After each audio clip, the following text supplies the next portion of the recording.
Okay, so in this topic we are going to study Cartesian sign convention. ठीक है, तो Cartesian sign convention बहुत ज़रूरी है रे ऑप्टिक्स समझने के लिए. इसके अंदर कुछ रूल्स है, वो रूल्स आपको एनलिस्ट करते आना चाहिए, आपको बताते आना चाहिए कि क्या क्या रूल्स आपको है. ठीक है, तो फर्स्ट रूल जो है आपका, देखो यहाँ पे हमने all distance are measure from the optical centre. जो भी डिस्टेंस है वो ऑप्टिकल सेंटर से या फिर पोल से मेजर करा जाता है. अब पोल क्या होता है, कोई एक सेंटर हमने ले लिया जिसे हम पोल कह रहे हैं. ठीक है, वहां से हमने सब डिस्टेंस मेजर करने हैं.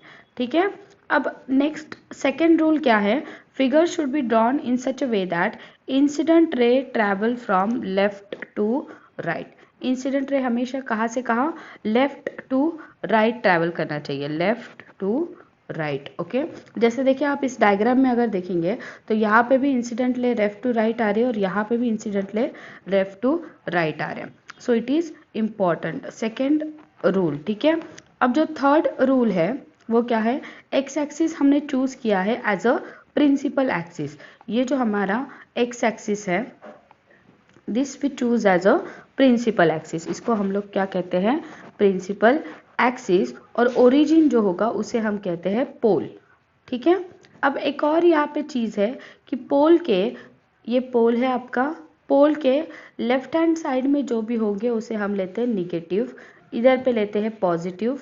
ऊपर जो भी डिस्टेंस होंगे उन्हें लेंगे पॉजिटिव, नीचे जो डिस्टेंस होंगे वो निगेटिव. जैसे हम लोग अपना एक्स वाई कोऑर्डिनेट सिस्टम में एक्सिस में जैसे लेते थे ना, उसी तरीके से यहाँ पे हम लोग सिस्टम फॉलो कर रहे हैं.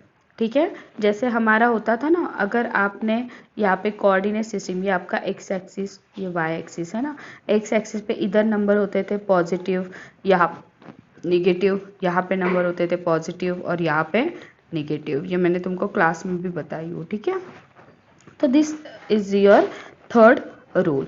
और फोर्थ रूल है distance to left of the pole. अब ये वही चीज़, वही बात हो गई ना, ये पोल है आपका बीच वाला और इसके अगर लेफ्ट में आप जाओगे तो वो निगेटिव हो जाएगा, राइट में अगर जाओगे तो वो पॉजिटिव हो जाएगा. तो distance to left to the pole is negative, right to the pole is positive. ये आपको लिस्ट करते आना चाहिए. ठीक है, distance above the principal axis, principal axis क्या है हमारा, X axis is positive and distance below the principal axis is negative. So these are the basic rules of Cartesian sign convention. ठीक है, ओके कुछ ज़्यादा इसमें ये नहीं है. अब देखो जैसे यहाँ पे हम देख रहे थे, यहाँ पे वर्चुअल ऑब्जेक्ट है, तो ये ऑब्जेक्ट डिस्टेंस u हुआ, लेकिन वो आपके पोल के, पोल जो है यहाँ पे, ये पोल है आपका, पोल के राइट हैंड साइड में है तो वो हमने पॉजिटिव लिया. अगर आपके पोल के लेफ्ट हैंड साइड में हम लोग ले रहे तो वो कैसा आ जाएगा, निगेटिव आ जाएगा. तो ये चीज़ें आपको याद रखनी है, कब यू पॉजिटिव लेना है, कब यू निगेटिव लेना है. दैट्स इट, यही बस कार्टेशियन साइन कन्वेंशन है. ठीक है, सेकेंड जो हमारा टॉपिक है इट इज़ रिफ्लेक्शन. अब रिफ्लेक्शन में हम सबसे पहले पढ़ रहे हैं, sorry, reflection from plane surface. Plane surface से हम लोग रिफ्लेक्शन देखेंगे. ठीक है, अब जो पहला रूल है इसके अंदर, पहला चीज़ है कि if object is in front of plane reflecting surface, अगर ऑब्जेक्ट किसके सामने है, प्लेन रिफ्लेक्टिंग सरफेस के सामने है, तो जो इमेज होगी वो वर्चुअल होगी और लैटरली इन्वर्टेड होगी. देखो यहाँ पे एग्जाम्पल में मैंने ये बताई हूँ, यहाँ पे अगर आपकी इमेज है, सॉरी ऑब्जेक्ट है, तो ये आपकी होगी इमेज. सेकेंड पॉइंट यहाँ पे ये जो नोट कर रही है वो ये है कि जो आपके प्लेन मिरर होगा उससे जो आपका ऑब्जेक्ट का डिस्टेंस होगा उतने ही दूर आपकी इमेज फॉर्म होने वाली है. ठीक है, मतलब इन शॉर्ट जितना इधर वाला ये डिस्टेंस जितना होगा उतना ही इमेज का और प्लेन. बस डिफरेंस क्या होगा कि जो तुम्हारी इमेज है वो रिफ्लेक्टिंग साइड के अलग दूसरे वाले सरफेस पे आ जाएगी. ठीक है, so this is about the reflection from plane surface. ठीक है, नेक्स्ट जो पॉइंट है वो है if an object keep between two plane mirror.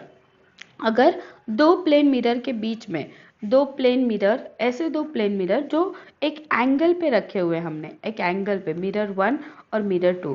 मान लो if you have like this mirror 1 and mirror 2, ये मान लो ये this is your mirror 1 M1 और ये है आपका मिरर 2m2 और वो एक एंगल पे रखे हुए हैं और आपने यहाँ पे कहीं पे ऑब्जेक्ट रख दिया।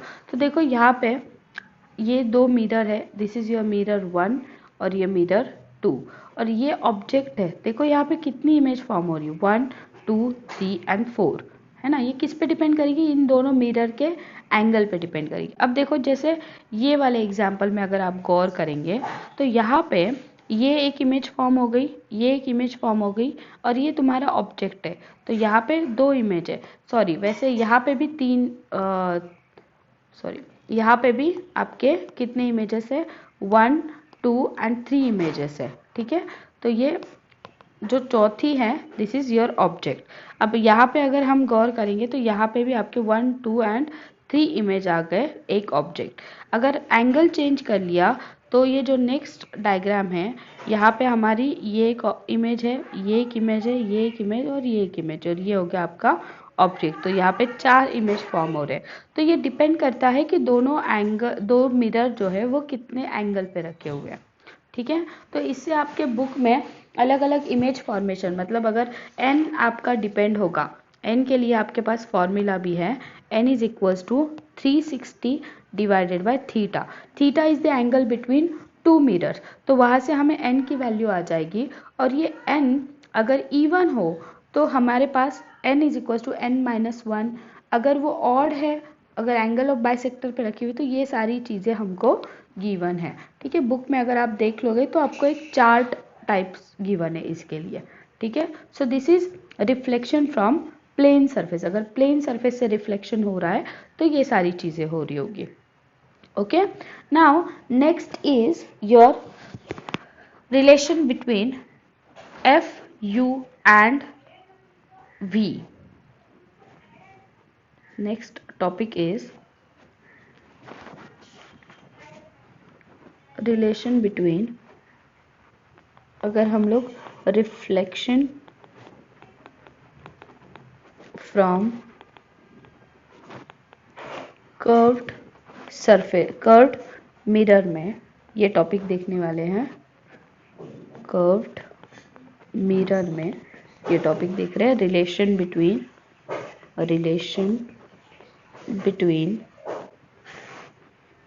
F U and V.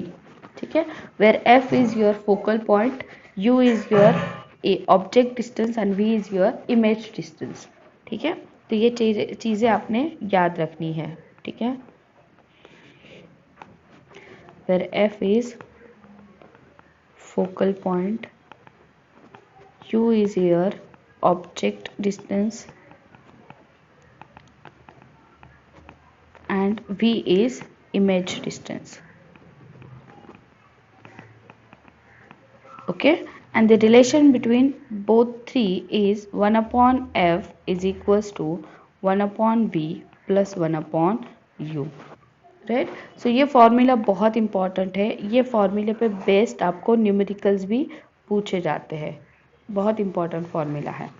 ठीक है, relation between F U and V. Okay, now next topic is focal power. Focal power, अब focal power क्या होता है, बेसिकली अगर आपके पास कोई कन्वर्जिंग लेंस है, कन्वर्जिंग लेंस या फिर डाइवर्जिंग लेंस, कन्वर्जिंग लेंस हो या फिर डाइवर्जिंग लेंस हो, तो उनकी कितनी एबिलिटी है कन्वर्ज करने की या फिर डाइवर्ज करने की। Basically ability of converging lens to converge और ability of diverging mirror to diverge, कितनी उनकी एबिलिटी है ये आपको देता है फोकल पावर। ठीक है, so it is given as power is equals to 1 upon F, power is equals to 1 upon f. This is your focal power. Okay, and then SI unit for this focal power is diopter. ये unit अच्छे से याद रखो, SI unit of is of a diopter and relation between भी आपको अच्छे से याद रखना है। 1 diopter D is equals to 1 meter inverse. Okay, so this relation is also you have to remember. Okay, so this is all about the focal power. ठीक है, इसके साथ ही साथ इसके अंदर एक और कॉन्सेप्ट आता है जो है लैटरल मैग्निफिकेशन. Lateral magnification. अब लैटरल मैग्निफिकेशन क्या होता है?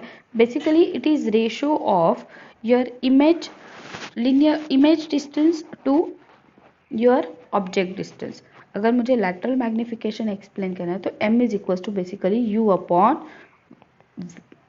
v upon u. This is your image distance and this is your object distance. ये आपको देगी lateral magnification. Okay, so this is all about this reflection and reflection from curved surface and reflection from your plane surface. Okay, thank you.